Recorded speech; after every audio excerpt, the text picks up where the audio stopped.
The world could die and everything may lie, still you shouldn't cry.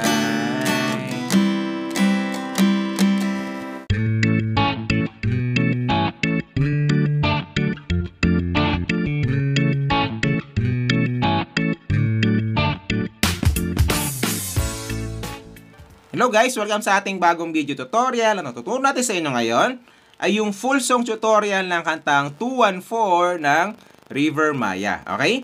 So, meron tayong nitong intro tutorial. Puntahan nyo lang sa isang video natin para matutunan nyo yan. Okay? So, kung gusto guys makita yung full chords ito na may kasamang lyrics, check nyo lang yung ating website, yung askchords.com, nandiyan sa pin comment natin sa baba. Okay? So, paparinig muna natin sa inyo guys yung kanyang verse para ma-idea kayo kung natuturo natin, ha? So, dito yung banda sa may am I real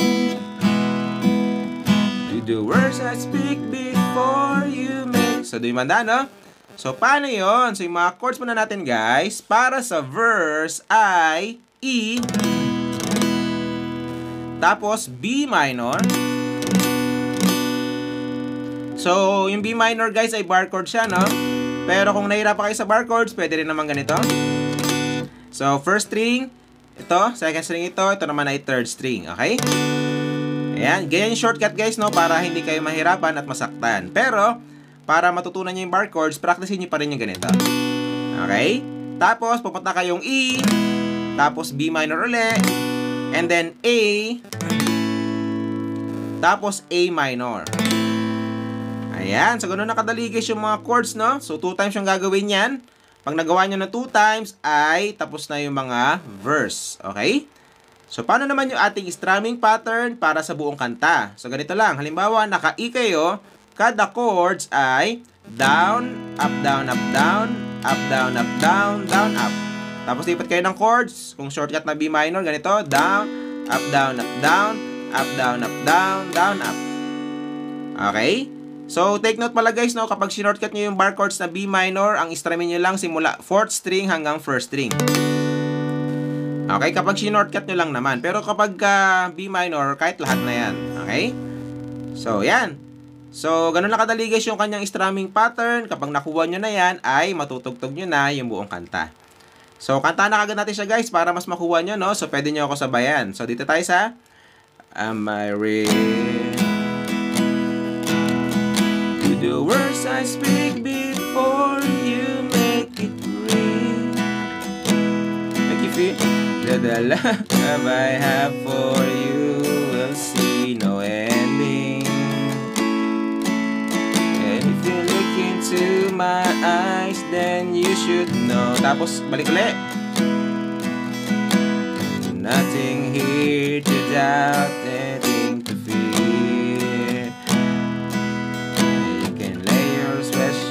Down as if you hold me. We can fade into the night and you know. Okay?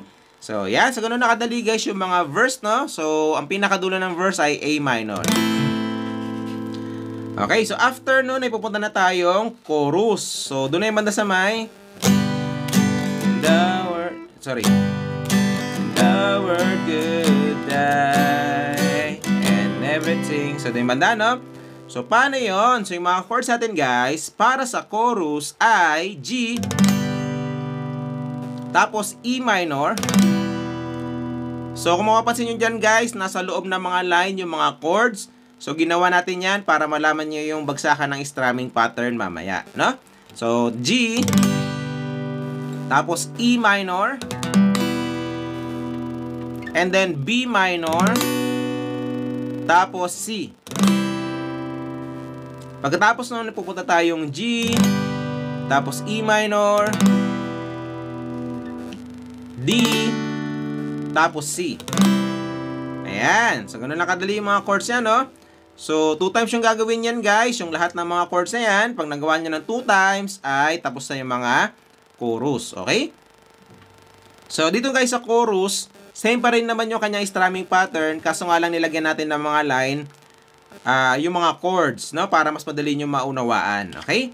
So, halimbawa, yung una nating dalawang chords na nasa loob ng line ay yung G at saka yung E minor. So, ganun pa rin yung strumming pattern niya. Hahatiin nyo lang sa dalawa yung strumming pattern. So, ganito yung hatian.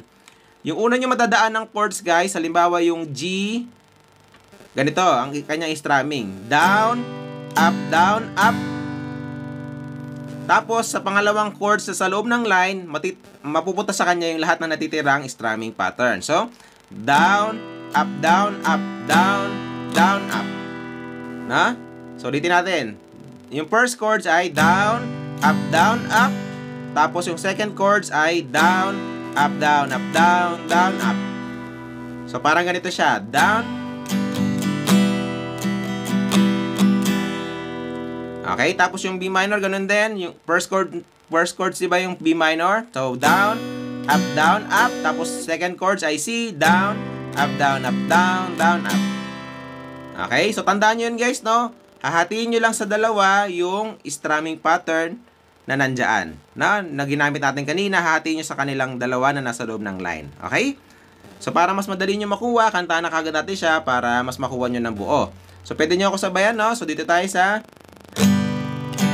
The world could die and everything may lie, still you should cry.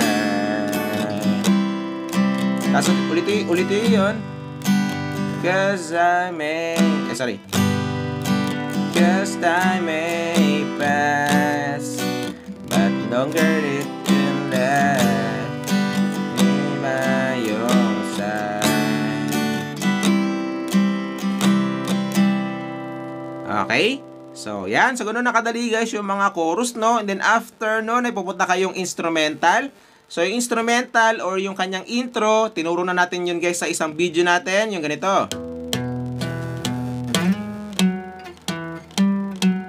So, ganun siya, no? Tinuro na natin yon. Kung natutunan nyo na yon, gawin nyo yon dito sa instrumental. Pareho lang din siya ng intro. Pero kung hindi nyo pa napapanood yun, puntahan nyo sa isang video natin. Pero kung gusto nyo malaman yung mga chords, ganito yung chords niya. So, E, tapos C, tapos D. So, 2 times yung gagawin yun, guys. Pag nagawa nyo na 2 times, ay pupunta kayong E, yung pinakadulo. Okay? So, parang ganito siya pag binuo.